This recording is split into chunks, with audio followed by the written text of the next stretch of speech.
Is there any authority? Okay, we are coming. We are going to come there. Okay, so we will be reaching there. So just wait, hang on. You will get the answer. So Avi, we have more than 1 hour we have spent, and we have still a lot of things to cover. So probably we'll have to increase the pace a bit. So once you're airborne, so what is the way you deal with the customer? I mean, first thing is, okay, it is ecstatic, like, you know, he'll be very happy and cheering and all that. And after that is what about the troubling clients, you know, like मुझे इधर लेके जाओ, मुझे उससे भी ऊपर लेके जाओ, मुझे, you know, do some acro. तो इससे कैसे deal करते हो आप?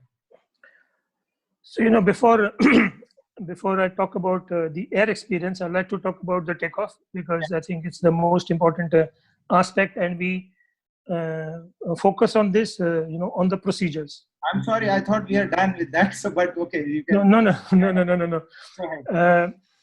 This is the area where we don't compromise. You know, yeah. If you make a mistake in your procedures, you fail. Yeah. So by procedures, I mean, like, you know, doing all your checks properly. So after you have connected, we say, like, you know, 4 things you have to look out for. Okay. First, the 7 vital checks. First, all the connections of your passenger, number 1. Number 2, all the connections of the pilot, thigh strap, safety belt, helmet. Okay, so 2. 3, the carabiner that connects the passenger. 4, carabiner that connects the pilot. 5, carabiner that connects the glider. You physically check this. Okay. 6, you come to the trimmers, check, symmetrical, proper. 7, you see the brake lines are clear. Okay. So 7 vital check. First point, 7 vital checks. पहला, passenger के सारे checks, मतलब सारे pre flight checks passenger के. दूसरा, pilot के सारे checks. तीसरा, कैराबिना जो पैसेंजर का कनेक्ट करते हैं. चौथा, पायलट का कैराबिना. 5वां, दोनों का जो ग्लाइडर से कनेक्ट है, फिजिकली चेक करना है. 6th, ट्रिमर्स चेक करना है, symmetrical, correct position. 7th, brake lines are free. Okay, so this is the first thing you do. Okay. Second, 4 things before takeoff. Yeah. Second is, you check the weather, you check the wind, you check the cycles, and you check your stop line. Stop line is a concept which I like to share सबके साथ. एक stop line का आपने idea लगाया कि अगर वहां है मेरी स्टॉप लाइन, इससे पहले रुकना सेफ है, उसके बाद रुकना अनसेफ है. Okay. So the pilot knows कि मेरी स्टॉप लाइन का है, ये पैसेंजर को बताने की जरूरत नहीं. ठीक है. So this is the second point. I check the wind condition, look at the windsock, see the cycles. Number 3, I look at the glider. The lines are clear. Okay, not tangled anywhere. Okay. Also another point, make sure which side your reserve is. It is not towards the side you're turning and brushing against the passenger. Okay, you should have sorted that out earlier. Okay, so check that, check the traffic, last look at the cycles, and then the last few words for the briefing to the passenger, and then you go. So this procedure is not compromised. You cannot make a single mistake. So if you have a system and a procedure, and it's आप 1 second, आप जो reserve का side जो brushing हो रहा है, वो आप जरा हिंदी में बोलेंगे वापस उसको? हाँ, तो जैसे एक साइड मेरे रिजर्व है. ओके, अगर मैं रिवर्स कर रहा हूं और मेरा रिजर्व उस साइड है जिस साइड पैसेंजर है, टर्न करते टाइम बहुत आपने वीडियो भी देखे होंगे, तो वो ब्रश करके आपका जो है रिजर्व हैंडल बाहर आ जाता है और फिर टेक ऑफ पे निकलता है. काफी वीडियोस इसके आप देख सकते हैं. You have to be careful, it's on the opposite side. So these 4 checks before launch is very essential, non-compromisable. Procedure has to be like top notch. This is what we see when we examine tandem pilots. Okay. Now going in the air. Okay, as soon as you get airborne, your takeoff should be like, you know, a good trajectory. You're not suddenly releasing the brakes and glider is doing like this. You're suddenly applying brake and glider is pitching like this. It should be a good, clean trajectory. The passenger feels good and nice. Once you have cleared the terrain, you do a last look, you know, from carabiners, lines, the glider, in case you see something stuck or something, just a look on the whole thing. And now the flight starts. Okay. First thing, you make the passenger sit. Okay, so sometimes you make them, put their thumbs inside the harness, and you tell them, okay, lean back and knees to the chest. Okay, and make them sit, or you can assist them. Okay, so make the passenger comfortable and say something positive. Oh, really good. Huh? You ran so well. Fantastic. Good takeoff. Nice. Okay, and then how are you feeling? Are you feeling good? So you have to communicate with your passenger to know the mental space they are in. Okay, because they are doing it for the first time. You have to remember, आपको याद रखना चाहिए आपको कैसी feeling आई थी जब पहली बार आपने टेक ऑफ किया था. वो कभी ना भूले तो हम पैसेंजर को जरूर अच्छा फीलिंग दे पाएंगे और हमको मालूम होगा कि क्या बताना है उसको. Now while flying, of course you are not flying for yourself. This should be very clear. If you are a professional tandem pilot, as a tandem pilot pro, you are flying for the passenger, not for yourself. Okay, he or she is the priority. So do nice active piloting, keep it as nice and stable, and keep checking how they are feeling. And some people like, say a nice beautiful thing, look at the horizon, look at that beautiful terrain down below, or look at that bird there. Or some people like technical stuff. Hey, should I tell you how it works? See, look at my hand. You apply right brake, glider turns like this. It's very simple, it's very nice. So different people like different things. You should know what to talk with who, So like that. So you give a beautiful experience. Don't keep yapping also, like, this guy kept talking, man, I didn't enjoy the flight. He was like, bye, bye, bye, bye, bye, bye, bye. You don't want to do that also. So you have to be clever and, smart about it, to give the passenger enough time, space to really enjoy and assist in a beautiful experience. And make it wow. In case they are feeling, it's a good chance that, they can feel a little dizzy. You always tell them to look at the horizon. Okay. So that gives them a sense of balance and they will not get disoriented easily. Number one. Number two, ask them to breathe. Take a deep breath, relax. Take a deep breath, relax, because their mind might start to go hyper and, our thoughts are connected with our breath. You just break that pattern by asking them to take a deep breath. Feeling better? Take one more. Okay, one more. Okay. Oh, nice. Now see how you're feeling. Okay. This will also help them not to feel, pukey or disoriented. Also, you can tell them, okay, if you have a sporty kind of a young fellow, okay, now put your weight on the right side. I'm going to turn to the right. You assist me. Yeah.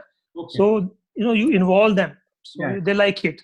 Yeah. And if conditions are good, give them some control if they are, up to it or ready for it. Give them a little feel of it. I mean, give your best, make it a wow experience, because they're going to go and talk about it and they will say, this guy, Yash Thakur, go with him. He's fantastic, and all the friends, no, I want to fly with this guy. You should be the guy. Yeah. That's so nice. It's getting more and more into psychological, and it's beyond my imagination, whatever you're explaining, to be honest here. And we will take one or two questions, Abhi. Yes. Okay. Yes, please. यश, अब तक जो हम लोग cover किया है उसके ऊपर आपको कुछ क्वेश्चन है? वैसे तो कोई भी नहीं है अभी, मतलब जो सर ने बताया है काफी अच्छे से जा रहा है, ब्रीफली काफी अच्छे से हो रहा है ब्रीफिंग भी. सो माय नेक्स्ट क्वेश्चन है कोई और तो वो भी पूछ सकते हैं, किसी का है लिस्ट में तो. ओके. अगर कोई यश का दोस्त लोग वीर से या हिमाचल से अगर आपको हिंदी में क्वेश्चन पूछने में तकलीफ हो रहा है कि तो फिर आप डायरेक्टली यश को भी आप मैसेज भेज सकते हो. आपकी तरफ से यश पूछेंगे, हमें अभी सर को पूछेंगे. Okay, so now we will take one question, Avi, from Atul Sharma. Atul, please, if ask a question only until now what is covered. Okay, so there are many things will get clear on their own if you can wait for some more time, but if you have any doubt on what is covered, you can ask a question. Atul, go ahead.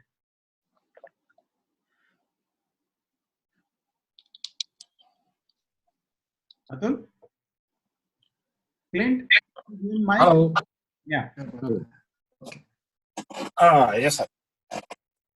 Sir मैं यहाँ पे ये पूछना चाहता हूँ कि जो आपने बातें बताई यहाँ पे जैसे बैठे हुए हैं, यहाँ पे मेरे को नहीं लगता कि टैंडम पायलट ज्यादा हैं। बहुत अच्छी बात है। मैं भी यही चाहता हूँ कि जैसे हम क्लाइंट को डील करते हैं तो इसे एक फास्ट लेवल पे, जैसे हमारे यहाँ के हिमाचल के टैंडम पायलट हैं, उनके बीच में ये मैसेज आना चाहिए कि how to deal with the clients. और मैंने मैक्सिमम यही देखा है कि they don't know how to deal with the clients. यहाँ पे मैंने अभी चेक किया तो सिर्फ 4 टैंडम पायलट। इस चीज को हम कैसे स्प्रेड आउट कर सकते हैं, मेन बात ये।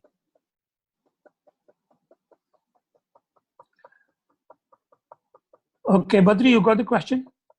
Not really.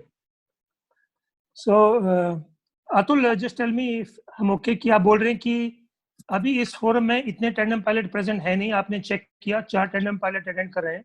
हाँ। और आपका ये ऑब्जर्वेशन है कि आपने जहां तक देखा है कि नहीं, कस्टमर केयर बहुत। हाँ, यस यस सर, जो हमें बताया गया है जैसे भी हम डील करते हैं वैसे डील नहीं करते हैं यहाँ पे। जैसे हम जैसे टेक ऑफ लेते हैं, कई पायलट यहाँ पे ऐसे हैं जो टेक ऑफ से क्लाइंट लेते हैं और लैंडिंग तक उनसे बात तक नहीं करते हैं। इस चीज को मैं भी चाहता हूँ कि ज्यादा से ज्यादा हम एक्सप्लेन करें, ज्यादा से ज्यादा बताएं लोगों को, बट यहाँ से ऐसे स्प्रेड नहीं हो सकता क्योंकि यहाँ पे बहुत कम लोग हैं जो इसको अटेंड कर रहे हैं। Yeah, okay, so I'll answer that, Avi. Atul ji, अभी तक अभी ने he has spent approximately 15 minutes so, सिर्फ ऑन कस्टमर की साइकोलॉजी के ऊपर। मैं ये समझता हूँ यहाँ पे ज्यादा लोग नहीं है।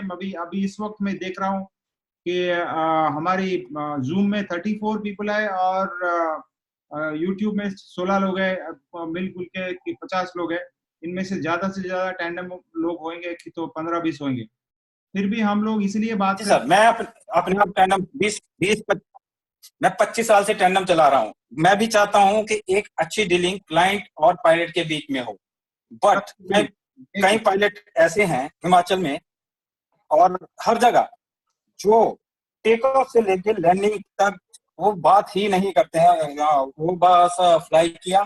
अतुल जी एक मिनट मुझे बोलने दीजिए कि इसलिए हम लोग यहाँ पे इस प्रोग्राम में इस वक्त टैंडम लोग जो देख रहे हैं वो बहुत कम है, हमें पता है। फिर भी हम लोग इतना डिटेल इसलिए बात कर रहे हैं क्योंकि ये रिकॉर्ड करके हम लोग यूट्यूब में डालने वाले हैं कि आज नहीं तो कल कोई ना कोई इसको देखे, कुछ ना कुछ सीखे।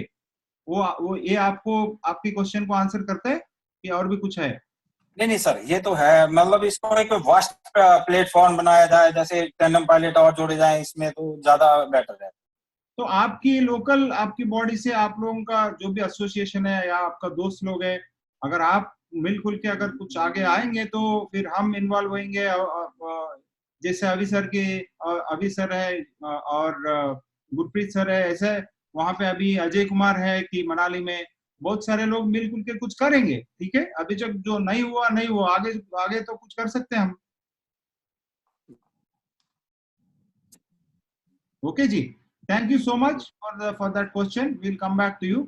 And we have one more question, Avi, from Lakshman. Lakshman.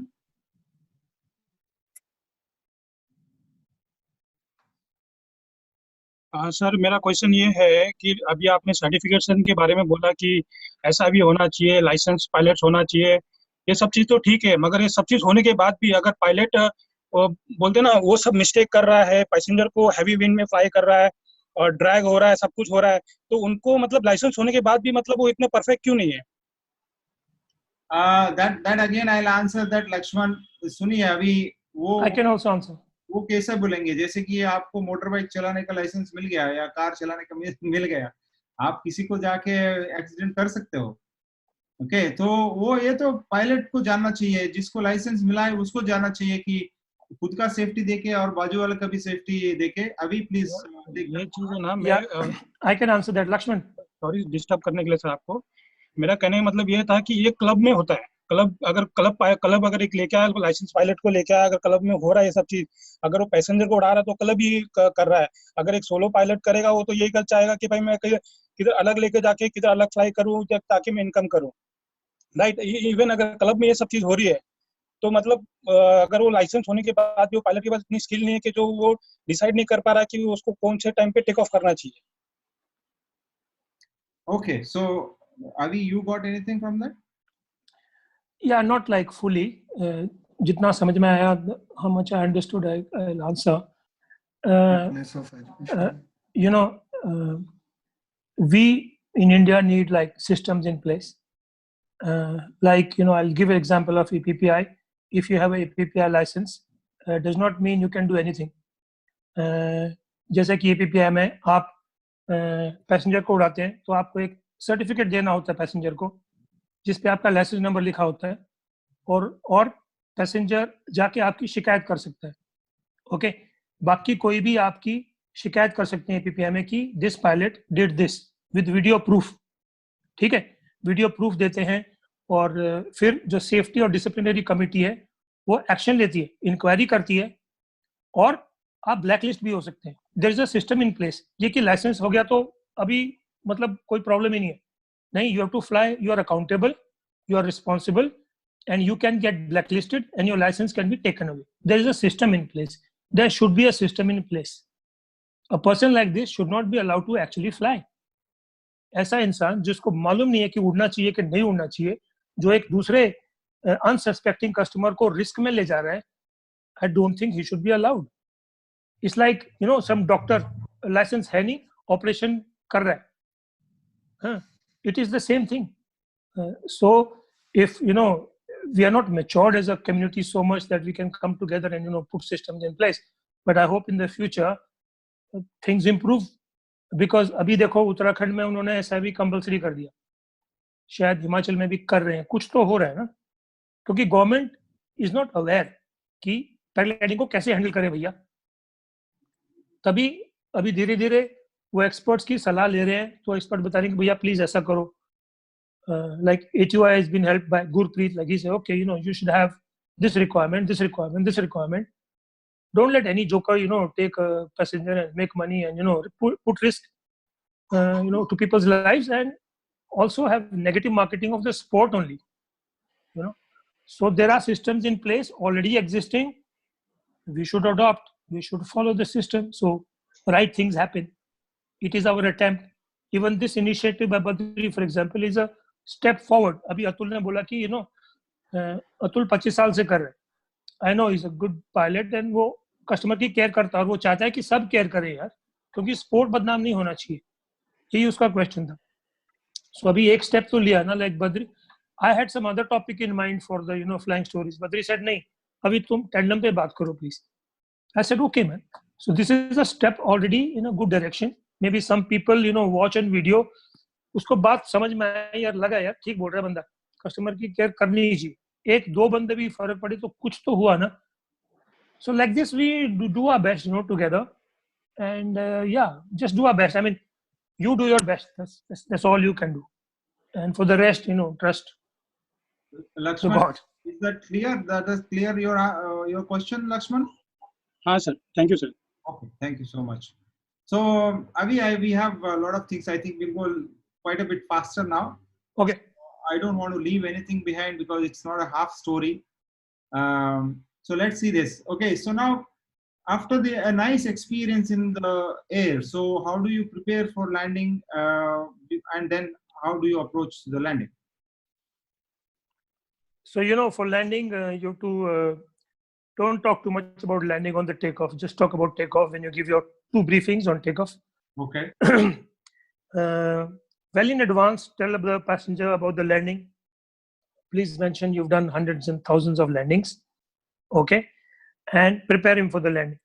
So good, like 50, 100 feet, tell him to come out of the harness. Or this is a different subject now. What landing, you know, procedure you want to use. As a tandem pro, you should know, you know, normal direct landing. You should know a U-turn approach landing, aircraft approach landing, and you should be really good at this. You should know what is a swing through landing in nil wind, for example. Yeah. And you should, you know, please practice on your soloing, swing through landings, for example, and strong wind landings. And then only, you know, practice also on your, you know, tandem, practice your landings when you do your non-commercial flights. and you should be like, every time like doing a amazing landing. So prepare your passenger, tell him, okay, we're gonna be landing, and tell him like, it's like, you're coming down the stairs and last 1 or 2 steps you jump off, maximum like that. Tell them to keep 1 foot ahead, 1 foot behind. I mean, you decide. You're the pilot. Yeah. For me, what I feel works is 1 foot forward, 1 foot behind, and be ready to run. Now there are pilots who use the technique keep the feet up. Some pilots say, okay, be in the standing position. Well, as a tandem pilot, as a pro tandem pilot, you should be landing in your feet in nil wind conditions. If you don't, please practice on your solo wing, the swing through landings. I can go over it a little bit if you want, and then practice on the tandem, and crack your landings. It is not good publicity for you. It is not good publicity for the sport if you are not really good with your landings. Okay, so this is what I have to say. I would like to tell you here is it probably an easy way? I'm sorry that I'm novice in tandem flying. So is it an easy way? Generally, we see in low winds that it is keep the legs up and you just scratch the bum of the harness. Is that an easy way, or it is more safer rather than risking client legs? It's not the best way. Mm-hmm. You should be coming on your feet, and you should be able to kill the speed. And if you have a little practice of the swing through landing, like you come with speed, come with good speed, with hands up, and if you need to take a wrap or two, take the wrap. In case the passenger is heavy, you might need more force. So come. Please. हाँ, तो आप थोड़ा speed से आइए, क्योंकि speed आपको लगेगी, तो आप स्पीड से आइए और करीब 1.5 मीटर पे आप फर्स्ट पार्ट ऑफ फ्लेयर कीजिए, ताकि आप स्पीड से ग्राउंड के पैरेलली जाएं. ठीक है, फिर आप ग्लाइड को सिर्फ इतने ब्रेक से फ्लाई करें कि आप सिर्फ पैरेलली जा सके. फिर आपको पता है कि अभी एनर्जी जा रही है ग्लाइडर की, अभी स्पीड जा रही है ग्लाइडर की, और उस वक्त आप फुल फ्लेयर करें, तो जितनी जान उसमें बची है वो थोड़ा सा ऊपर जाएगा और आप स्पीड पूरी 0 तक ले आएंगे और खड़ा कर पाएंगे पैसेंजर को. और एक टेक्निक है पैसेंजर ग्रैब की. आपने फुल फ्लेयर लगाया, आपके हाथ नीचे ही है, आप पीछे से सपोर्ट कर सकते हैं. बहुत टैंडम पायलट यूज करते हैं पैसेंजर ग्रैब टेक्निक, कि आप पीछे से उसको सपोर्ट करते हैं खड़ा होने के लिए. और जब आप अप्रोच पे आ रहे हैं तो आप पैसेंजर को खड़ा होने के लिए बोलते हैं, तो वो पीछे बेंड करके ऐसे टांगे सीधे करेगा तो वो खड़ा हो ही नहीं सकता. आप चेयर से भी उठना चाहेंगे तो आपको आगे बेंड करना ही पड़ता है. ठीक है, मैं अगर सिर्फ उंगली लगाऊंगा आप खड़े नहीं हो पाएंगे. तो आप उनको पहले लेग स्ट्रेच करने को बोलिए और फिर आगे आने को बोलिए, ताकि वो स्टैंडिंग पोजीशन में आ जाए. ओके, ठीक है, फिर आप प्रॉपर फ्लेयर कीजिए, और नहीं तो सोलो में प्रैक्टिस कीजिए राउंड ऑफ की. ओके, और फिर पैसेंजर ग्रैब टेक्निक से आप उसको सपोर्ट भी कर सकते हैं खड़ा होने के लिए. बहुत पायलट यूज करते हैं टेक्निक. यश, इसके बारे में आप थोड़ी बात करना चाहते हो? आप कैसे लैंडिंग करते हो, कि बम स्क्रैच करते हो, कि या आप टांगों पे स्टैंड करते हो? मोस्टली मैं भी यही प्रेफर करता हूँ कि पैरों पे ही लैंडिंग की जाए. ओके, सबसे बेटर यही है कि आप अपनी स्पीड को समझे, एंड लैंडिंग में अगर आपको स्पीड का मतलब वो नॉलेज नहीं है तो मुझे नहीं लगता कि आप सेफ लैंड कर सकते हो. तो उसके लिए स्पीड को समझना बहुत जरूरी है, बिकॉज ग्राउंड के पास हम जितनी ज्यादा स्पीड में होते हैं हमें उतने ही क्विकली उस स्पीड को कंट्रोल भी करना होता है. Okay. So I'll just add to what Yash was saying. तो जैसे आप फ्लेयर कर रहे हैं, फ्लेयर के लिए आ रहे हैं, आपको अगर स्पीड, एक तो हम शुरू में लैंडिंग करते हैं जैसे P1 करते हैं, तो हम ब्रेक लगाते हैं सिर्फ कि भैया फुल ब्रेक लगा दो और लैंड कर जाए. ठीक है, बिगिनिंग में ये ठीक है. क्लब पायलट बनते हैं तो आप स्पीड के हिसाब से लैंडिंग करते हैं, आप हाइट के हिसाब से नहीं करते हैं. आप स्पीड को समझ के, एनर्जी को समझ के आप लैंडिंग शुरू करते हैं. अब आपने ब्रेक लगा, आप स्पीड से आए और आपने ज्यादा ब्रेक लगा दिए, ठीक है, तो आपकी टचडाउन टाइम आ गया है लेकिन स्पीड आपने किल नहीं की है, तो आप का पैसेंजर ऐसे रुकेगा, आप उसके ऊपर गिरेंगे और दोनों गिरेंगे, आप स्पीड कंट्रोल ही नहीं किए। जी ठीक है, लेकिन अगर आपको स्पीड का पता है और वो फाइनल फ्लेयर आपको पता है कि अभी एनर्जी गई है, अब फाइनल फ्लेयर करता हूं, तो आप उस स्पीड को किल कर पाएंगे और 0 स्पीड से टच करेंगे। Yes sir. तो ये समझना बहुत जरूरी है, जैसा कि यश ने कहा, आप स्पीड और सिंक्रेट को समझ के एप्लीकेशन ऑफ ब्रेक्स कीजिए, और ये भी आपको एडजस्ट करना पड़ेगा अपने पैसेंजर के हिसाब से। आप बच्चे को फ्लाई कर रहे हैं या सेम वेट वाले को फ्लाई कर रहे हैं या फिर हैवी को फ्लाई कर रहे हैं, वो आपको फिर एडजस्ट करना पड़ेगा क्योंकि यहाँ स्पीड चेंज होगी। Okay. Okay, I have one question, sir. Same related to this question. Yeah. मतलब इसी बारे में थोड़ी सी बेसिक जो इंफॉर्मेशन चाहिए, बिकॉज मैक्सिमम हम देखते हैं कि कोई किसी की भी बॉडी सेम नहीं है। मेरा हैवी है, किसी का लाइट है, कोई 45 केजी का पायलट है तो कोई 70 to 80 और 90 अब पायलट है।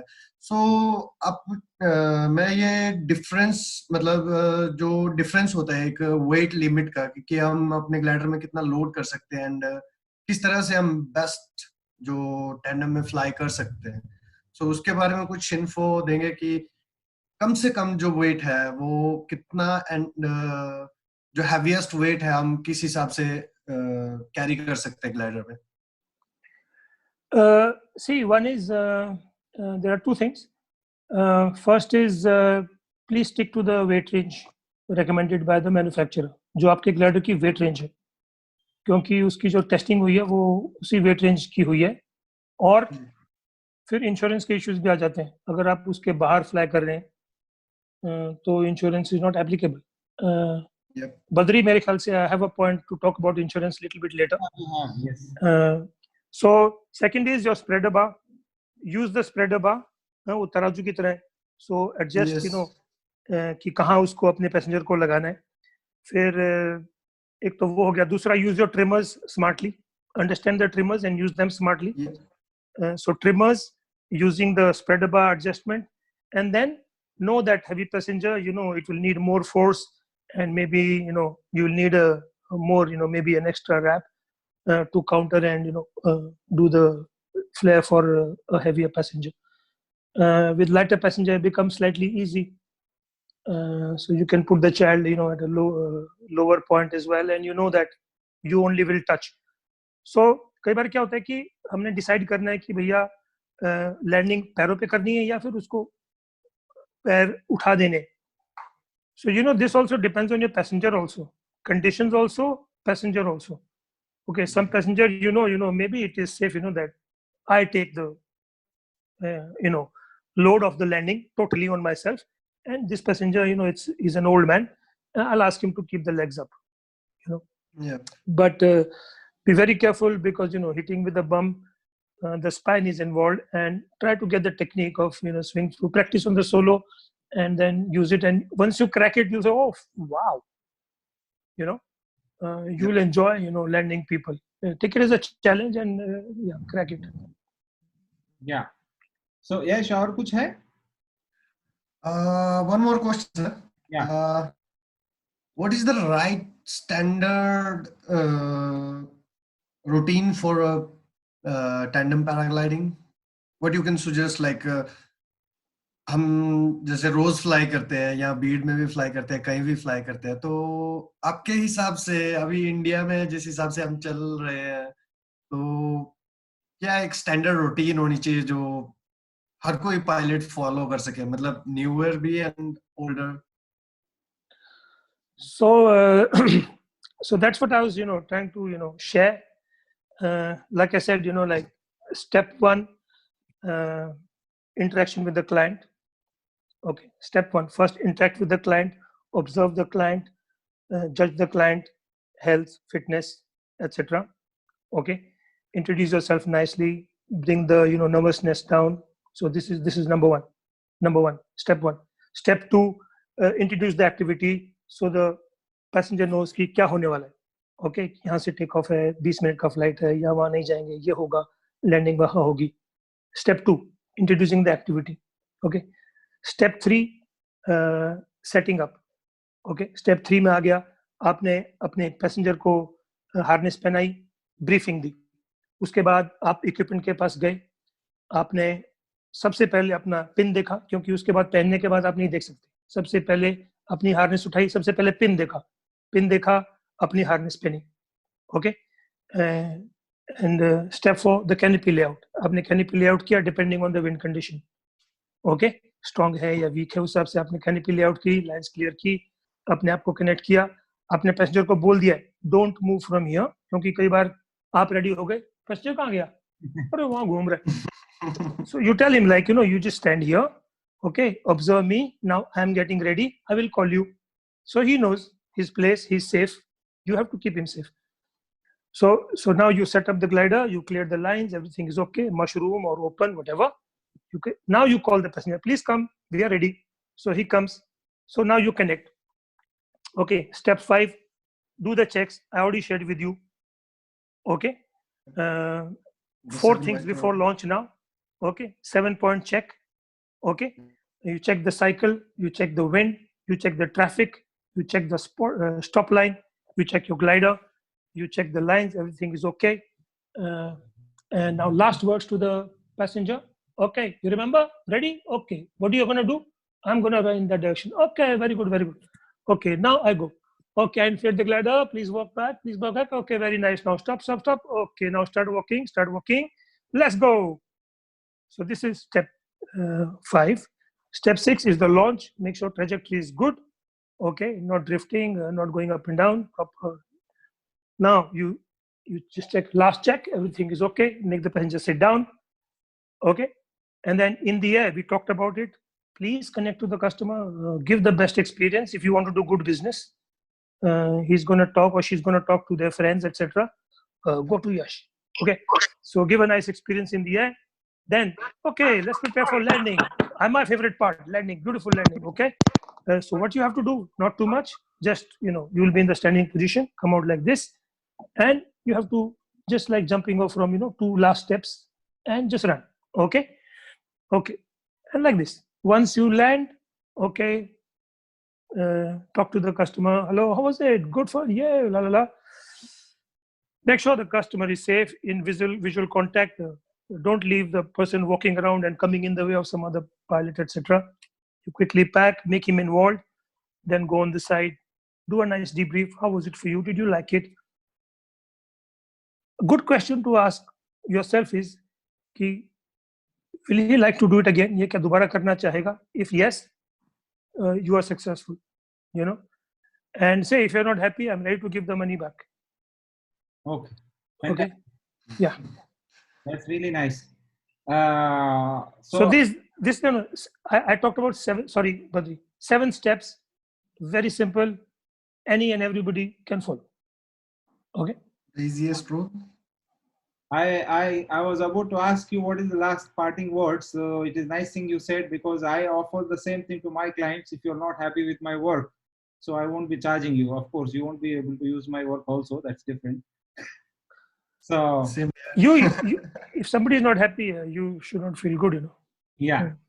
So I agree with that completely, Avi. And we have come to 1 hour 45 minutes. So I still have 5 points. Out of that, I would like to drop 2 of them. There are 3 very important ones I would like to ask you. One is, Yash, is that आपने photo video के वो charges में include करते हो कि ये extra लेते हो? वो सर वैसे तो फ्लाइट में इंक्लूड नहीं करते हम, बिकॉज फ्लाइट का प्राइस ही वैसा है अभी कि उसमें इंक्लूड कर भी नहीं सकते हैं. ओके, ठीक है. सो ना मैं मेरी नॉलेज के लिए पूछ रहा हूँ, ये क्वेश्चन पूछने से बट पहले. At least if client is in good price and in a real value, so वो सब कुछ उसी में इंक्लूड होता है, cab, camera and all things. Okay, तो इन जनरल तो इंक्लूड नहीं होता है. कि अभी जी, would you like to give me little idea that how do you make that little extra bucks by selling few photographs and videos? How do you convince client to get to hire this service? So this is done internationally, and people charge like a good amount of money all around the world. Yeah, it's quite cheap in India. Tell them like, I think most people will like, say, it's a very good memory to take. to share with your friends and become a Facebook hero in the your friends, and something beautiful to carry to show to your grandchildren that see how cool I am. I did this. So It's not so tough. With little convincing, it is possible to get that little extra money and give a memory to the customer as well, right? yeah, because बहुत ही सुंदर scene होता है ऊपर, और एक point था कि doing acro and all that, you have to take care of the passenger. If you do like pitch oscillations, dolphins, people are really happy and enjoy doing that. They're screaming and really having fun. So make customer the focus, and they will love to take the memory and show it on Insta, Facebook. Most people take it. Okay.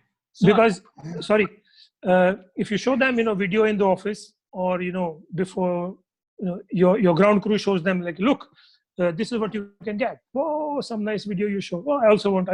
Okay. Yeah. it's a good marketing. That's much better. Yeah. So let me go to the next one, which is really, really important according to me, because I have seen this myself happening in Panchgani, undercutting the price. How do you all together handle this? Because once I cut 100, you will cut 200, then I'll cut 300, and there is no limit for that. How do we do this? So I mean, it's a big issue, I think, everywhere. But people who are a matured community will be able to find a solution easily. में बोलेंगे, But Hindi में बोलेंगे? हाँ, तो जैसे थोड़े mature लोग होंगे, समझदार लोग होंगे, तो अंडरकटिंग को कैंसिल कर पाएंगे. लेकिन अगर थोड़ी मेच्योरिटी नहीं है, सिर्फ अपने बारे में ही सोचना है, तो अंडरकटिंग को नहीं रोक पाएंगे. ठीक है. अगर मेच्योरिटी है, आपके जैसे 20 पायलट हैं या 100 पायलट हैं या 200 पायलट हैं, सब इकट्ठा हों, समझें कि अंडरकटिंग से सबका नुकसान है, तो क्यों ना एक प्राइस हम फिक्स कर दें, तो और उसको रिस्पेक्ट करें, तो स्पोर्ट को चीप ना करें, क्योंकि स्पोर्ट का भी नुकसान है, सबका नुकसान है, और आप यू आर नॉट ऑनेस्ट. तो मेरे ख्याल से कम्युनिटी की मैच्योरिटी के ऊपर डिपेंड है अंडरकटिंग को कंट्रोल करना. एक sorry to interrupt you. Undercutting इसलिए होता है कि जहाँ पे बिजनेस उनको नहीं मिल रहा है या कम मिल रहा है या ग्रीड है, मतलब मेरे को थोड़ा ज्यादा चाहिए, इन सारे चीजों से हो सकती है कि अंडरकटिंग का अल्टरनेटिव क्या है, कि मतलब अंडरकटिंग तभी होगा अपने पास देयर इज इनसफिशिएंट बिजनेस. ठीक है, तो अपने बिजनेस को इम्प्रूव करने से अंडरकटिंग रोक सकता है. You are very right. Undercutting से क्या, अगर हमने डिसाइड किया कि अंडरकटिंग नहीं करना है, तो अभी मुझे सोचना पड़ेगा कि क्या करूं यार कि मेरे पास भी लोग आए. तो जैसे बोलते हैं कि necessity the mother of creativity. तो अभी अंडरकटिंग तो कर नहीं सकता. अभी मेरे पास आइडियाज आएंगे कि बेटर आइडियाज, कि चलो थोड़ा मार्केटिंग ऐसे करता हूँ, या फिर ये करता हूँ, या फिर वो करता हूँ, या फिर वो करता हूँ, और आइडियाज आएंगे उसको बीट करने के लिए. अभी कामशेट में आप देखिए कि जो हमारे टैंडम पायलट्स हैं, जो जैसे कि इंडिपेंडेंट टैंडम पायलट्स हैं, they have to compete schools के साथ. बट हमने डिसाइड किया कि चलो अंडरकटिंग ना करें. This guys are so smart. You check out their website, you check out their Facebook page, you check out what they are doing online. They're so sharp. They're like beating the big players by becoming sharp. Mm-hmm. So show your intelligence. Use your intelligence. Don't use a cheap way. Yeah. Show your talent. Show your dimag. Find positive ways to get ahead. Then finding a cheap way of which is dishonest to undercut. It's not healthy. It's not healthy. I would like to say something here, Avi, that it is you should also know that in a free market you cannot fix a price. I mean, it is illegal to fix a price. But I personally support not undercutting, for the reason is very simple. There is no limit for it. I mean, I have in my profession, there are personal experiences I have had and I have decided that from today onwards I'll never ever can reduce what I think is I'm right.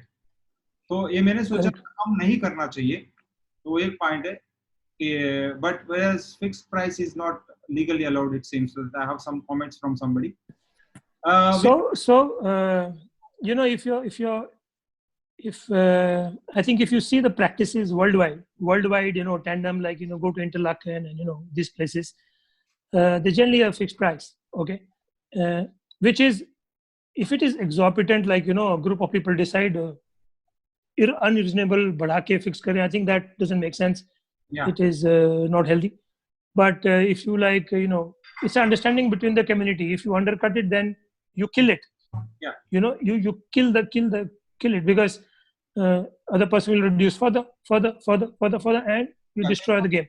Yeah. So yeah, I mean, it is an understanding. It's not a, like, you know, it's an understanding between a community of pilots that, okay, you know, let us maintain this. This is a healthy price. It is not too much.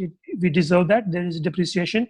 There is effort of the pilot, his experience, Yes, So I think say that there should be a healthy competition, but not to an extent to damage self.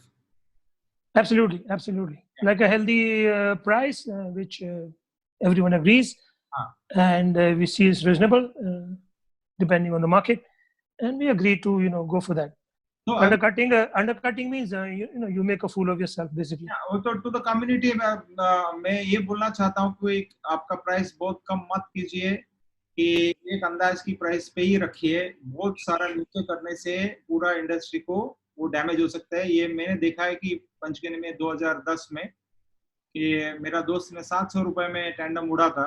तो उस वक्त मुझे कुछ भी idea नहीं थे कि तभी मैंने टैंडम पैराग्लाइडिंग नहीं करते थे, मगर अभी मुझे समझ में आता है कि 700 रुपए में उड़ाने से क्या हुआ. वहां पे इतना प्राइस नीचे कर दिया और 2-3 एक्सीडेंट भी हो गया, तो पूरा वहां पे बंद कर दिया. तो 10-12 साल से. तो इमेजिन कीजिए अगर ऐसा कुछ हमारे वहां पे जहाँ पे ज्यादा नंबर्स है मनाली में या बिर में होता है कि 7,000-10,000 लोग जो टैंडम से इनकम आता है उससे जीते हैं, कि 2-3 मिस्टेक से 7-10,000 लोगों का की कमाई बंद हो जाती है. तो be careful with that, undercutting मत कीजिए. Thank you so much in explaining that. Avi, I have 1 or 2 more quickly. Incident नहीं होना चाहिए, ये तो सब की उम्मीद होती है कि, मगर अगर कुछ गलती से कुछ हो गया तो इंश्योरेंस कुछ है कि पैसेंजर के लिए और टैंडम पायलट के लिए? Okay, very good, because I had this point and I wanted to, you know, talk about it. Insurance के बारे में बात करना चाहता था कि ये बहुत ही हेल्पफुल और बहुत ही ज़रूरी है आज के ज़माने में. एक तो पर्सनल इंश्योरेंस टैंडम पायलट के लिए, मेरे ख्याल से Prateek is here. Can you check Badri? Prateek is here. I asked him. Pratik, are you here? Okay, maybe not. So 3 type of insurances मेरे दिमाग में आए थे टैंडम फ्लाइंग के लिए. पहला, पायलट की पर्सनल इंश्योरेंस, कि पायलट को अगर कुछ हो तो, you know, there is an insurance, accident and death. Okay, so approximately like 8-10 हज़ार का अगर कुछ हो सालाना प्रीमियम, तो इसमें करीब 20-25 लाख या करोड़ तक आपको इंश्योरेंस मिल सकती है एज अ टैंडम पायलट. इसमें अभी जो नए पैकेजेस में एक लड़का है प्रतीक करके 360 इंश्योरेंस कंपनी का, उससे हम काफ़ी बातचीत कर रहे हैं और अच्छे पैकेजेस डेवलप कर रहे हैं, जिसमें कि थर्ड पार्टी लायबिलिटी इंक्लूड हो, कि आपने अगर किसी का नुकसान कर दिया है, किसी के घर की छत तोड़ दी है आपने, या किसी की कार में डैमेज कर दिया है, या फिर आपके ऊपर कोई केस करता है और आप कोर्ट में जाते हैं, तो उसकी जो सेटलमेंट होगी वो इंश्योरेंस कवर करे. आपने किसी को डैमेज कर दिया है तो वो इंश्योरेंस कवर करे. अगर आपका खुद का एक्सीडेंट हो गया है और यू नो जैसे सपोज फ्रैक्चर हो गया है और सीजन टाइम है और आप 4-5 महीने अभी नहीं फ्लाइंग कर सकते, तो मंथली आपको कुछ यू नो कॉम्पनसेशन मिलती रहे, मंथली सैलरी टाइप उस इंश्योरेंस में. तो ये पैकेज डेवलप हो रहे हैं. तो एक मेरे ख्याल से flying stories can arrange, we can get the insurance guys here and you know we can talk to the pilots and answer their, understand their problems. Yeah. तो ये है. दूसरा पैसेंजर की कवर वो भी अवेलेबल है. मेरे ख्याल से हिमाचल में कुछ किया था एक्सपेरिमेंट 150 पर फ्लाइट, जिसमें करीब 20 lakhs, 5 lakhs for hospitalization, 5 lakhs for death, 5 lakhs for injuries और whatever. So total about 20-25 lakhs, जो कि बहुत ही अच्छा है इस रेट के लिए. लेकिन उसको भी इम्प्रूव करवाने की कोशिश कर रहे हैं. Okay. जैसे और तीसरा है थर्ड पार्टी लायबिलिटी, जो कि या तो अलग से या फिर अगर इंक्लूडेड हो तो बहुत ही अच्छा है. तो तो अभी ये क्या है? हाँ, अभी तक तो कुछ है ही नहीं ना. There is nothing in as on now in execution. No insurance right now. To some extent it is available, but अभी जो लॉकडाउन पीरियड है इसमें वी आर इन टॉक्स कि कैन यू इम्प्रूव दीज. अब एपीपीआई फॉर एग्जांपल की बहुत ही अच्छी insurance company के साथ टाई अप है. अभी आप देखेंगे कि जैसे ब्रिटिश ग्लाइडिंग पैराग्लाइडिंग एसोसिएशन है, जो अमेरिकन है, सब नेगेटिव में है. They are in red. Okay. Because accident होते हैं, और पैराग्लाइडिंग में accident solo pilot, tandem pilot के होते हैं और पीपल क्लेम करते हैं. तो ये सब associations are in a bad shape. PPI is little bit in positive because वो fresh है, अभी न्यू उन्होंने स्टार्ट किया. ओके. तो they are in positive. But क्या है कि वो सिर्फ यूरोपियंस को दे पाते हैं. अभी इंडिया में, एशिया में वो कवर नहीं करते. तो हम कुछ इंश्योरेंस कंपनी से बात कर रहे हैं कि वो हमें कवर करें. अभी इंश्योरेंस कंपनीज बोल रही हैं कि भाई क्वालिफिकेशन होनी चाहिए, लाइसेंस होना चाहिए, कुछ लेवल होना चाहिए, तो हम इंश्योर कर सकते हैं. अगर आपके पास कुछ नहीं है तो हम तो नेगेटिव में चले जाएंगे, क्योंकि क्लेम्स तो आएंगे ही आएंगे. तो इसलिए एपीपीआई में वर्कशॉप्स पे बहुत जोर दिया जा रहा है, एग्जामिनेशन पे बहुत जोर दिया जा रहा है, क्योंकि इंश्योरेंस कंपनीज की डिमांड है ये. नहीं तो हम इंश्योरेंस नहीं दे सकते. अभी जो हमारे इंडिया में है, प्रतीक जो है वो भी नेगेटिव में ऑलरेडी. क्लेम्स आए तो इतना पैसा नहीं आया कि उससे ज़्यादा चला गया, तो वो उनकी भी लिमिटेशन. तो डायलॉग जारी है और थोड़ा और डायलॉग होना चाहिए इसमें कि अच्छे इंश्योरेंस मिल पाए. लेकिन as a pro, personal insurance for your customer, third party liability is a must to secure your future. तो मुझे लगता है अभी अगर हम लोग अगर पैराग्लाइडिंग को इंसिडेंट सेफ कर दिया है कि जितना कम हो सके उतना अगर इंसिडेंट हो जाएंगे, तो फिर इंश्योरेंस कंपनी को भी आगे आके आपको इंश्योरेंस ऑफर करने में उनको आसान होती है. कि एक टाइप का है कि अब हमारे सारे लोगों के बीच में ऐसा तो कुछ अंडरस्टैंडिंग होना चाहिए, भैया इतना मिनिमम प्रैक्टिस होना चाहिए, इससे एक्सीडेंट्स हम कम करें या रुक जाए, तो तभी जाके इंश्योरेंस बहुत आसान हो जाएंगे. तो आई हैव लास्ट 2 पॉइंट्स. तो उससे एक बहुत बहुत बहुत इंपॉर्टेंट है, the most important of all, in fact it is top of all, is that using reserve for tandem. क्योंकि अभी हमारी इतना गरीब कंट्री है कि लोग टैंडम को सैक्रिफाइस करके 50-60 हजार रुपए बच जाते हैं बोल के पिक लेते हैं बिना टैंडम, मगर सॉरी बिना reserve. I am so sorry for that. बिना रिजर्व. तो रिजर्व के बिना फ्लाई करना कितना खतरनाक होती है. मतलब आपका ही नहीं, सिर्फ फिर जो क्लाइंट है आपका, उनका भी जान बहुत खतरे में है. और मैं 10-15 दिन पहले रोशन जी से बात कर रहा था. उन्होंने मुझे बताया था कि यहाँ पे 500 लोग हैं बद्री जी. अगर आप रातों रात रिजर्व चाहिए बोल के अगर रूल डाल दिया, उन लोग कहाँ से लेके आएंगे? वो भी एक बात है कि रातों रात रिजर्व कहाँ से आएंगे, 60-70 हजार रुपए कहाँ से लेके आएंगे? Can you think somewhere in between ऐसा कुछ कर सकते हैं कि कुछ आइडिया दे सकते हो आप? आज रातों रात नहीं तो कम से कम एक आधा सीजन के बाद या पूरा सीजन के बाद भी हम रिजर्व ले सके. ओके. सो जैसे कि जब मैंने फ्लाइंग शुरू किया था तो पता भी नहीं था कि रिजर्व था ही नहीं एक्चुअली. और जिन ग्लाइडर से आप मतलब ग्राउंड हैंडलिंग भी करना पसंद नहीं करेंगे, उससे हम बिजली महादेव वगैरह से उड़ते थे. लेकिन आज सीन चेंज है. मेरे ख्याल से आप किसी पैसेंजर को हाई फ्लाइंग के लिए बिना रिजर्व के लिए नहीं ले जा सकते या नहीं ले जाना चाहिए. वो आपके लिए भी बहुत खतरनाक है और पैसेंजर के लिए भी सही नहीं है, क्योंकि ये फैसिलिटी अवेलेबल है और अगर आप प्रो हैं तो आपके पास रिजर्व होना ही चाहिए। इंश्योरेंस का तो सवाल ही नहीं उठता, कोई इंश्योरेंस देगा भी नहीं। और मेरे ख्याल से पैसेंजर को आपके साथ नहीं उड़ना चाहिए, उसके साथ जाना चाहिए जिसके पास रिजर्व है। अभी आई कॉस्ट की बात, अगर आप आपकी लाइफ से ज़्यादा इम्पोर्टेंट क्या हो सकता है, यू नो, तो मेरे ख्याल से क्वेश्चन ही नहीं होना चाहिए। अभी मैं आपसे शेयर करता हूँ एक, जो बद्री जी चाहते हैं कि कुछ सोल्यूशन आए। तो एक लेडी हैं जो कि प्रिंसिपल सेक्रेटरी महाराष्ट्र टूरिज्म है, उनके साथ मीटिंग था ऐसे ही ऑनलाइन। तो मैंने सजेस्ट किया कि प्लीज़ एडवेंचर स्पोर्ट्स में जो इक्विपमेंट है वो सारा इम्पोर्टेड होता है, ओके। और हमारी मतलब सारी जो कमाई होती है वो इक्विपमेंट में चली जाती है, क्योंकि हम एक तो अपने पैशन के लिए करते हैं, कमाने के लिए हम करते नहीं हैं। स्कूल में फॉर एग्जांपल सारा पैसा इक्विपमेंट में चला जाता है। तो क्यों ना गवर्नमेंट प्लीज डायरेक्टली इक्विपमेंट खरीदे और सब्सिडाइज रेट पे प्रोफेशनल्स को दे। तो उन्होंने अग्री किया, उन्होंने कहा ये हम जरूर करने की कोशिश करेंगे। मैंने बोला कि कितना परसेंटेज हमको ड्यूटी देना पड़ता है, और हेलमेट में देखो 20% देना पड़ता है। और चार्ज हम क्या करते हैं, अभी आप यूरोप में हैं, स्कूल चला रहे हैं, तो आप देखो कितनी फीस देनी पड़ती है।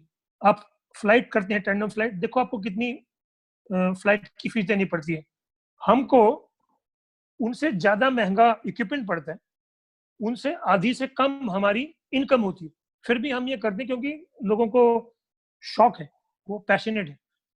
तो मुझे तो सिर्फ ये लगा कि गवर्नमेंट ही कुछ कर सकती है, और आई वाज सरप्राइज कि उन्होंने अग्री किया। पर पता नहीं ये अग्री कर देते हैं, पता नहीं करेंगे कि नहीं करेंगे। उन्होंने और इनपुट्स मांगे हैं। तो मेरे ख्याल से please approach the tourism department और स्पोर्ट्स डिपार्टमेंट, और उनसे आप बल्क में खरीदवाइए, और वो आपको सब्सिडाइज रेट पे दे। सो मेरे ख्याल से ये एक सोल्यूशन है कि एसोसिएशन जो है वो टूरिज्म डिपार्टमेंट या गवर्नमेंट अथॉरिटीज को अप्रोच करे और बोले ये स्पोर्ट को सेव करने की जरूरत है, और आप प्लीज इतने रिजर्व्स खरीदिए, इतने इसकी कॉस्ट है, आपको इतने की पड़ेगी, आप इतने में पायलट्स को दीजिए, ठीक है। तो ये एक सोल्यूशन है जिससे कि इतना जोर हमारे ऊपर ना पड़े, लेकिन हम जो सही है वही करें, मतलब रिजर्व के साथ फ्लाई करें। तो ये एक सोल्यूशन दिमाग में आती है। नहीं तो आप प्लीज थोड़े स्मार्ट बनिए, किसी से थोड़े पैसे लीजिए, आप रिजर्व लीजिए और आप उसको धीरे धीरे पैसे वापस कीजिए, लेकिन रिजर्व से फ्लाई करें। आपने देखा है कुछ एक्सीडेंट कि अगर रिजर्व होता तो वो बच जाते, और नहीं हुआ 100 बार 200 फ्लाइट। आपका ये प्रोफेशन है, कुछ भी हो सकता है। वी शुड अंडरस्टैंड, हमें समझ में आना चाहिए जो हम कर रहे हैं वो एक डेंजरस चीज है, वो एक रिस्की चीज है, ठीक है। ये कभी ना भूले कि हम जो कर रहे हैं वो रिस्की है। तो उसके लिए हम जो भी सेफ्टी मेजर्स लेना चाहिए वही कम है। तो रिजर्व के बिना मतलब मत फ्लाई कीजिए पैसेंजर्स को। Yeah, so that's really nice about reserve. Avi, I have the last question. Would you like to answer? You have already spent 2 hours. हाँ, it's okay, I am happy कि थोड़ा काम आ रहे हैं किसी के। Yeah, I'm just taking it quite long because this will help many hundreds of our pilots. I want them safe, and I want their passengers safe and their families safe. So let's answer one more question, and there is one more question from the audience also. So let me put my last one. Yeah. Tandem paragliding is legal in India? Is there any permission required? Anybody can fly, or what is it exactly? India में काफी मतलब झमेला ही है। कहीं कुछ चल रहा है, कहीं कुछ चल रहा है। तो आप जहाँ पे हैं वहाँ का आपको पता चलना है कि यहाँ पे क्या चल रहा है, और उस हिसाब से आपको करना पड़ेगा। तो फ्रांस में for example solo flying, there are no limitations और no rules so much. Okay. But when it comes to professional flying, things are very serious. Suddenly, from totally not serious, they become super serious. Extreme. You need to be an instructor actually to fly a tandem, for example. You have to have your qualifications. So suddenly, because you're carrying somebody, another life, with you, तो एकदम बहुत serious हो जाता है सब कुछ। Rules serious, regulation serious, procedure serious, permission serious, everything super serious. So मेरे ख्याल से इंडिया में भी अगर प्रोफेशनल की बात आती है तो थोड़ा हमको सीरियस होना चाहिए, और ये नहीं कि इंडिया में थोड़ा लेवल को कम कर दो। जो इंटरनेशनली लेवल है, जो टैंडम पायलट का फ्रांस में लेवल चाहिए, वो यहाँ भी वही लेवल होना चाहिए। यहाँ पे कम क्यों होना चाहिए? यहाँ पे कम क्यों होना चाहिए? ये सेंस ही नहीं बनती, यू नो। तो मेरे ख्याल से आप अगर प्रोफेशनल बनना चाहते हैं तो आप सही तरीके से सीखिए और क्वालिफिकेशन लीजिए, एग्जाम्स दीजिए और एक अच्छे सभ्य तरीके से कीजिए। आप एक एयरलाइन पायलट से कम नहीं है, ज्यादा ही है। ये जो पेंडुलम एयरक्राफ्ट है, it is more difficult to fly than a passenger aircraft, which is just systems operations. Yeah. And I was flying a Fado aircraft. This is more challenging. Its environment is changing. You have to understand weather so much. आपने example दिया कि मुझे भी मालूम है 30-40 pilot पानी में, ओलुदनीज में, एक बार नेपाल में भी हुआ। You have to understand the weather. अगर आप सुबह मॉर्निंग में देखते हैं साउंडिंग का चार्ट, वेदर देखते हैं कि हाँ आज ये सीबी बिल्डअप होने वाला है, आप नहीं जाएंगे उस पानी में। आप अगर वर्कशॉप में गए होते और वेदर को पढ़ना सीख गए होते, 2-3 वेबसाइट आप देखते हैं सुबह उठ के, आपको ऐसी चीजें नहीं होंगी कि आप 30-40 टैंडम पायलट के साथ पानी में बैठे। यहाँ पे एक चीज आपको मैं बोलना चाहता हूँ, क्योंकि यहाँ पे जिन साइट्स में मैं ये बात कर रहा हूँ वहाँ पे वो development is very quick, rain भी very quick.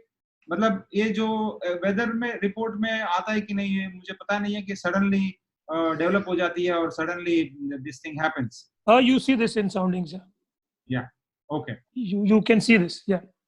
Yeah, because what I'm saying here is this I saw when in Nepal there was competition was happening. I was there as a competition pilot, and I'm sure that the race director knows about this, but we had started, and of course he was reading weather feedback from different pilots.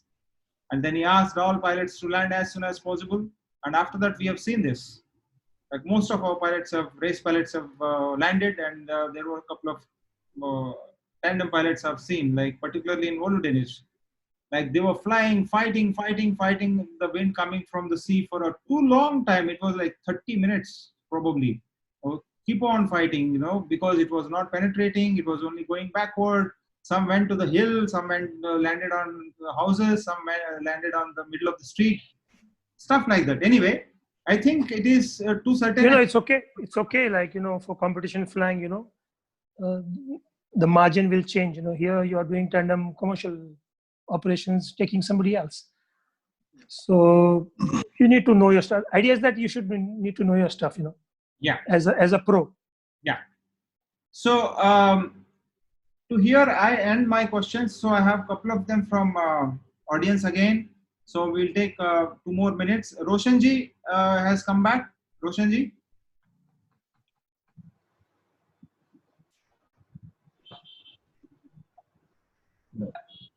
Hello. Yeah. हाँ अभी जी, sorry तो दोबारा से आ गया हूँ मैं आपके माध्यम से। Actually this is not directly to me but through you people, मैं अपने जितने यहाँ हिमाचल में पायलट है उनके के लिए ये चीज कि यस में स्टैंडर्ड है, same standard should be here worldwide. Why it's lower level? I agree कि पैराग्लाइडिंग वहां भी वैसे ही होती है, यहाँ भी ऐसे होती है, लाइफ का वैल्यू वहां भी वैसे ही, यहाँ भी ऐसे ही है। यहाँ पे अभी आपने बोला कि रेस्क्यू इज मैंडेटरी, होना ही चाहिए। I also agree, when I fly I always fly with rescue parachute.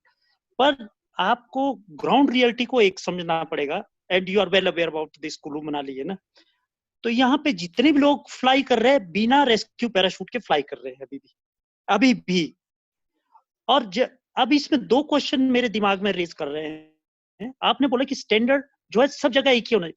यहाँ पे आपको मालूम है कि हिमाचल इज ए स्टेट जहाँ पे गवर्नमेंट लाइसेंस इशू कर रही है, लेकिन लाइसेंस इशू करने से पहले इट इज नॉट क्लियर, वहां पे सिर्फ एक लाइन लिखा है technical committee will assess the standard, पर it is not clear format कि भाई टैंडम पायलट के लिए क्या स्टैंडर्ड होना चाहिए। तो आप कैसे ये इंश्योर हो जाएगा कि वाकई ही इज क्वालिफाइड, क्योंकि जबकि फॉर्मेट ब्लैक एंड व्हाइट में है नहीं वहां पे। और दूसरी बात ये है, आप बोलते हैं कि रेस्क्यू पैराशूट होना चाहिए, मैं भी एग्री कर रहा हूँ होना चाहिए, लेकिन यहाँ पे सपोज मनाली में अकेले 200 पायलट है, 200 इधर डोबी में, ऑल टुगेदर करीब 400-450 पायलट जो है कुल्लू मनाली में अकेले है। लेकिन हार्डली उसमें मेरे को नहीं लग रहा है कि 5% लोगों ने रेस्क्यू डिप्लॉयमेंट का ट्रेनिंग किया हो। जब आपने रेस्क्यू डिप्लॉयमेंट का ट्रेनिंग कभी किया नहीं है, आपने सिर्फ सिंपल टेंडम फ्लाई कर रहे हैं, may be they have phloem more than 500 time और 1000 टाइम, पर आज तक उन्होंने कभी रेस्क्यू वो नहीं किया, तो क्या ये सेफ है कि आप सीधा लेके चलो जी आप लगा दो? मेरा तो ये मानना है कि इससे पहले उनको वो ट्रेनिंग देना चाहिए और वो चीज ग्राउंड पे टेस्ट होना चाहिए कि आप जो ये कैसे डिप्लॉय करें। आपने यहाँ पे रूल लगा दिया कि जी यहाँ पे, क्योंकि यहाँ अभी रिसेंटली ये मैटर उठा था and I opposed it also with authority, even minister से भी मैंने बात की कि ये आप कैसे कर रहे हो ये चीजें। ठीक है रेस्क्यू होना, ठीक है कागज में लिखा है कि भाई रेस्क्यू होना चाहिए, मैं भी मानता हूँ प्रैक्टिकली भी होना चाहिए, लेकिन मैंने जब ट्रेनिंग ही नहीं किया तो ये मेरे को नहीं मारेगा जब मैंने कभी यूज ही नहीं किया। आप बताइए। तो मैं इसके बारे में चाहता था कि आप थोड़ा सा हाईलाइट करो ताकि ये इंफॉर्मेशन सब पायलट तक चले जाए। मैं समझ गया कि आप क्या बोलना चाहते हो। कि पहली बात यह है कि रिजर्व है ही नहीं है, उसके बाद यह है कि ट्रेनिंग नहीं है। तो सारे चीज एक साथ ट्राई करने से अच्छा पहले रिजर्व तो आने दीजिए, तो ट्रेनिंग भी हो जाएगा, है कि नहीं? तो ये मेरी सोच है। अभी सर को पूछेंगे क्या बोलना चाहते हैं। रोशन जी आप बिल्कुल सही बोल रहे हैं। ग्राउंड रियलिटी क्या है और गवर्नमेंट कैसे कैसे रूल्स पास कर देती है। तो मेरे ख्याल से वर्कशॉप्स ऑर्गेनाइज होनी चाहिए जिसमें एजुकेशन मिले कि भैया रिजर्व क्या होता है, कैसे यूज करते हैं, कैसे होता है। SIV अब धीरे धीरे कंपलसरी हो रहा है टैंडम पायलट्स के लिए, मेरे ख्याल से हिमाचल में भी होने वाला है। तो उससे उनको रिजर्व का कैसे यूज होता है और एक बार इस्तेमाल करके देख लेंगे तो पता चल जाएगा। और हमें धीरे धीरे मूव करना है इस दिशा में कि चीजें सही तरीके से हों। आपके पॉइंट बिल्कुल ही वैलिड है। अभी कहाँ से लाऊं मैं पैसे? अभी 50-60 हजार कितने कमाता हूँ मैं टैंडम से? पर धीरे धीरे हमें इस दिशा में जाना है कि समझें कि यार ये एक फायदे की चीज है। वर्कशॉप्स ऑर्गेनाइज कर सकते हैं हम मिलके, ताकि एजुकेशन चली जाए कि ये रिजर्व क्या है, कैसे यूज करते हैं, और फिर SIV कर लें, उसमें प्रैक्टिकली यूज कर लें। तो फिर अब चारों तरफ से ठीक है कि पता है कैसे यूज करना है, गवर्नमेंट से हेल्प लेके आधे रेट में मिल सकता है, और अब हम उसको यूज करके फ्लाई भी कर रहे हैं। इस दिशा में हमें आपको जितने भी हैं पैराग्लाइडिंग में थोड़ा इस दिशा में जाएं, जो सही दिशा है, जो सबके लिए अच्छा है, उसमें जाना चाहिए। आप कीजिए कोशिश अपनी तरफ से। आप ये मुद्दा उठा रहे हैं और बात कर रहे हैं तो मेरे ख्याल से कुछ निकले इसमें से। बद्री जी ने ये ऑर्गेनाइज करना शुरू किया है, इससे कुछ फायदा हो, अच्छा हो, तो हम थोड़ा धीरे धीरे उस दिशा में जाएं।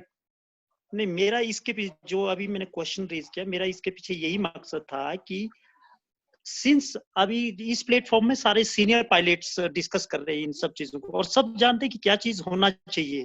हो सकता है कुछ लोग अपनी बात नहीं कह पाते, वो आपके प्लेटफॉर्म पे नहीं आ पा रहे होंगे।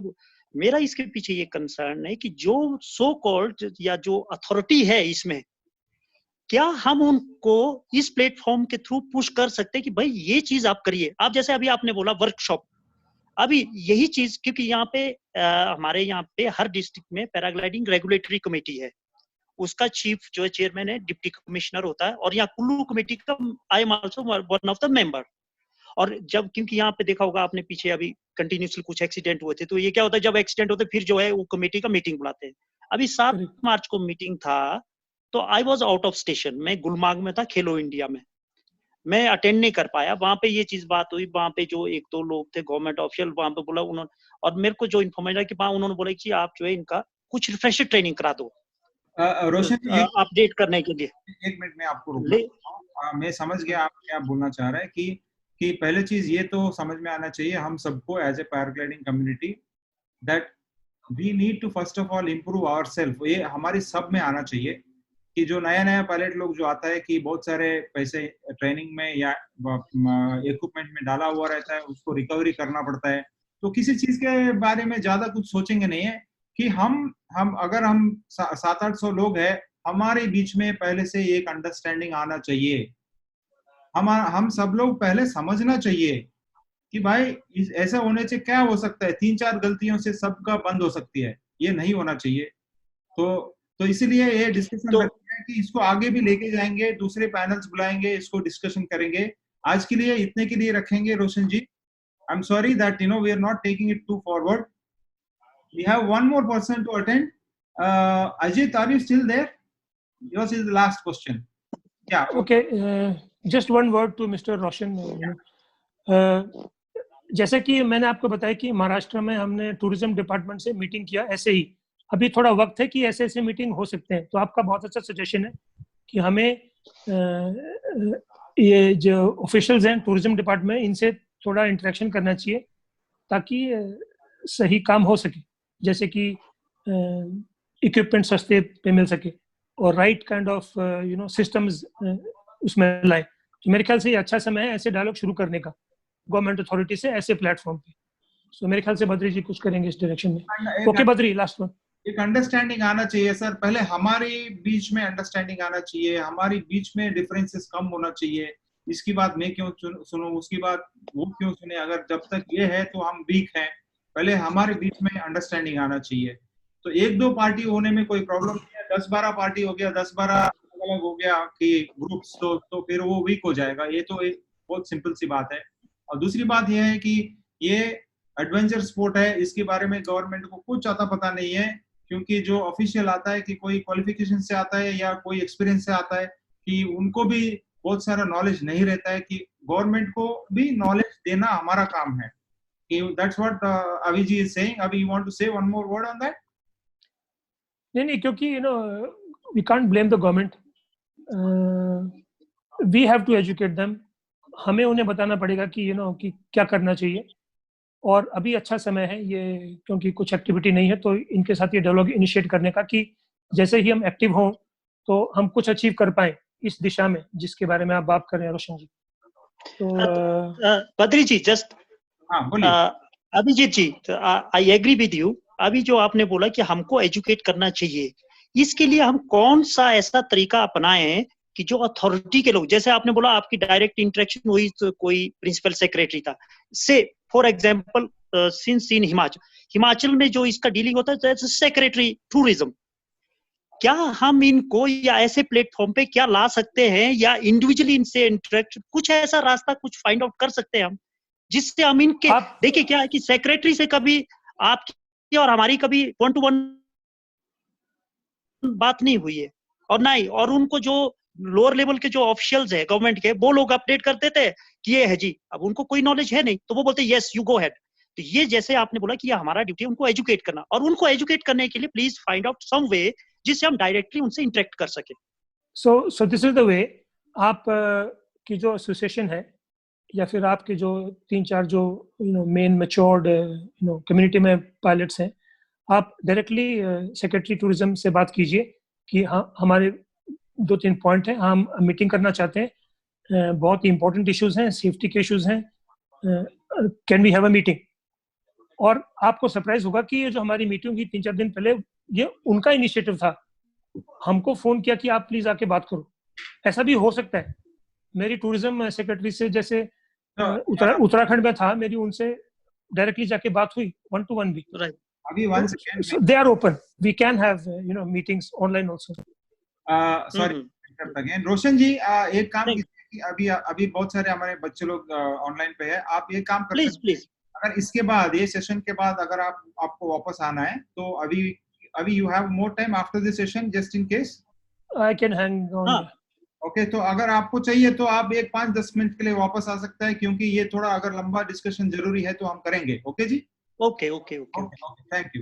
So Ajit, Thank you. Yes. Can you hear me? Yeah, please go ahead. Yes. I wanted to give a suggestion for the Himachal Pradesh for the reserve parachute. Once they invest in that, उसमें invest कर दिया और बताया हम 200 रुपए ज्यादा charge करते हैं क्योंकि हमारे पास रिजर्व पैराशूट है, हम 300 रुपए ज्यादा चार्ज करते हैं, हमारे पास लाइसेंस है, तो उसके धंधे का एक नैक बढ़ जाएगा, कंपटीशन में थोड़ा प्लस पॉइंट उनके पास होगा. Right? Badri, can you repeat? I didn't get it. He is basically Ajit ji ये बोल रहा है कि अगर मेरे पास अगर रिजर्व है तो मैं थोड़ा ज्यादा पैसा लेता हूँ.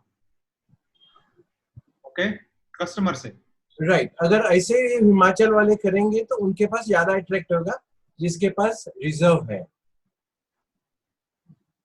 It's a good idea. Maybe. मैंने इन्वेस्ट किया है। मैं बोल सकता हूँ कि मैं रिजर्व के साथ फ्लाइंग करता हूँ।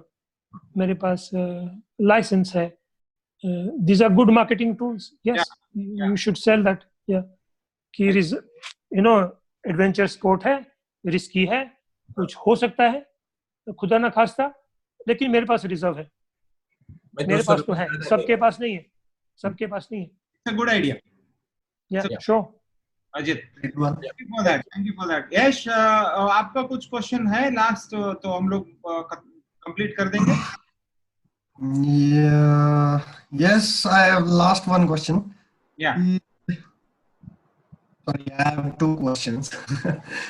So first one is that as a new beginner from solo, जैसे जो न्यू सोलो बिगिनर पायलट्स है, मैक्सिमम क्या होता है कि वो टैंडम और सोलो का मेन डिफरेंस में पजल हो जाते हैं कि सोलो ये छोटा सा है और टैंडम बहुत ही बड़ा है, तो एक डर उनके अंदर रहता है कि पता नहीं टैंडम में क्या हो जाएगा या ये कुछ ज्यादा वायलेंट रिएक्ट करेगा। सो इसके ऊपर थोड़ा सा ब्रीफ देंगे सर, तो जो न्यू अपकमिंग पायलट्स है जो अभी लर्न कर रहे हैं, तो उनके लिए थोड़ा ज्यादा बेटर होगा अंडरस्टैंड करना इस चीज को। ओके, सो फर्स्ट इज, अगर आप टैंडम फ्लाइंग में आ रहे हैं तो पहले तो एज अ पैसेंजर जाइए और देखिए कैसा आपको फील हो रहा है। एज अ पैसेंजर आपको काफ़ी कुछ समझ में आएगा कि कैसा फीलिंग है, और आप कंट्रोल्स भी ले सकते हैं स्पीड बार पे एडजस्ट करके, और कंट्रोल से आप फील ले सकते हैं कि कैसे इसमें लोडिंग ज़्यादा है, प्रेशर ज़्यादा है। तो आपको जो एक्सपीरियंस टैंडम पायलट है वो आपको सब कुछ बता देगा, तो आपको काफ़ी हद तक काफ़ी पता चल जाएगा कि कैसा फीलिंग है। दूसरा, ग्राउंड हैंडलिंग कीजिए टैंडम के साथ, खेलिए टैंडम के साथ। दोस्त को पकड़िए जो वेला है थोड़ा, और ग्राउंड हैंडलिंग कीजिए, और उसको इन्फ्लेशन, डिफ्लेशन, टिप टच, ये वो पूरा एंजॉय कीजिए।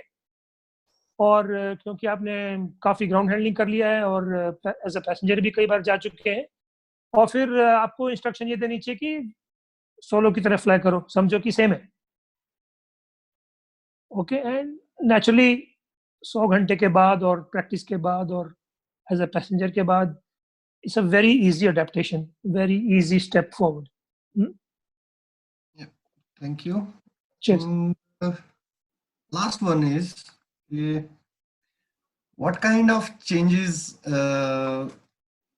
in your view, कि आप कैसे चेंजेस लाना चाहोगे पैराग्लाइडिंग कम्युनिटी में, कि जो अभी प्रेजेंट में है और आगे जो होना चाहिए, टिल जब से आप कर रहे हैं, हम भी कर रहे हैं, और जो अभी आगे आने वाले हैं, कुछ ऐसे चेंजेस जो आप खुद से चाहते हो कि ऐसा होना चाहिए टैंडम पैराग्लाइडिंग कम्युनिटी में?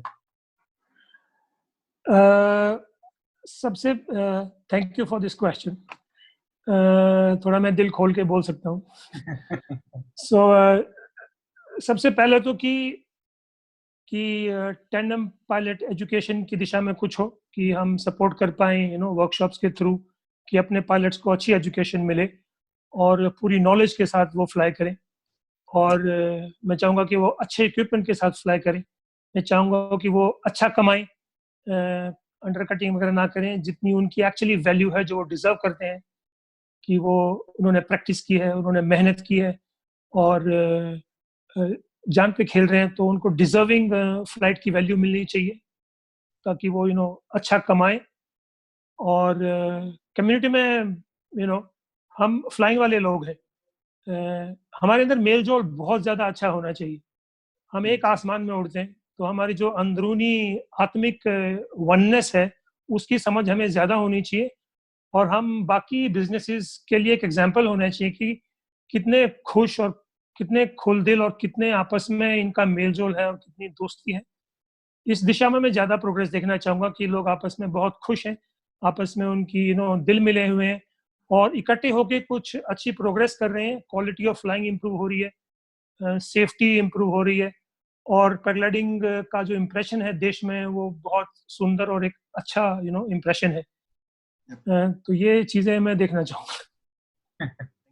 Thank you sir. Yeah, welcome. Okay, so on that note, thank you everybody for about 30 people still sitting and listening to us. I'm so sorry, Avi. I really dragged it for beyond 2.5 hours, almost 2.5 hours. So I didn't want to break it because this record will go on to YouTube. So I want more and more people to see it and learn a lot from this. I don't want to call you again and put in the same same thing. So I said, finish it. I'm so sorry. You didn't even have a glass of water. So on that note, guys, I close this session. Here is the man who believes the life is outdoors, and you can see already the sun is shining directly on his face. Close it here. Thanks a lot for him for such an informative session. I love you, Avi, and I love you all. I love you too. Thank you. Yash, thank you. Thank you, Welcome, Yash. sir. Thank you, Thank you. everyone, for supporting and being here. And wish we can fly together very soon. And welcome for anything. I'm open and available. Thank you, Badri. It's fantastic to learn all this.